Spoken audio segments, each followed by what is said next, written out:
Ștefan mereu se enervează când la tancuri eșuează. Cu Borascu n-are pace că cea treilea Marcu îl face. Intră în luptă hotărât, dar termină tot amărât.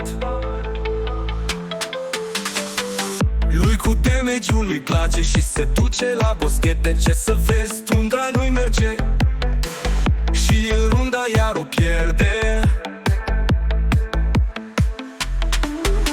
A fost odată la 94 și s-a bucurat băiatul, însă a dat de câțiva ciumeci ce i-au dat niște de meci. Și s-a supărat săracul de n-a mai gândit cu capul și a sărit pe ei cu ciudă. Te-a ajuns la 30%. Ștefan mereu se enervează când la tancuri eșuează. Cu Borascu n-are pace că cea treilea Marcu îl face. Intră în luptă hotărât, dar termină tot amărât.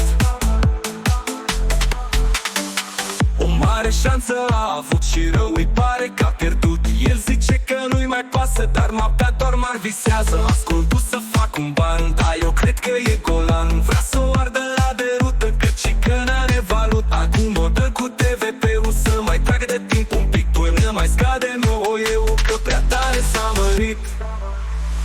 Ștefan mereu se enervează când la tancuri eșuează. Cu Borascu n-are pace că cea treilea Marcu îl face. Intră în luptă hotărât, dar termină tot amărât.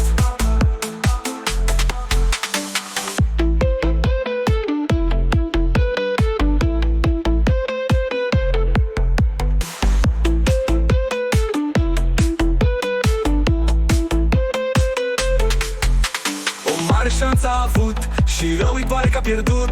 El zice că nu-i mai pasă, dar noaptea doar mai visează. Intră în luptă hotărât, dar termină tot amărât.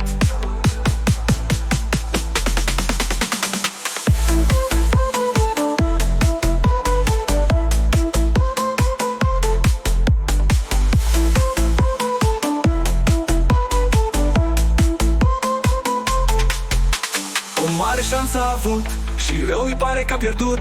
El zice că nu-i mai pasă, dar noaptea doar mai visează. A scos goldă să fac un ban, dar eu cred că e golan. Vrea să o ardă la derută, căci că n-are valută. Acum o dă cu TVP-ul să mai tragă de timp un pic, până mai scade eu că prea tare s-a mărit.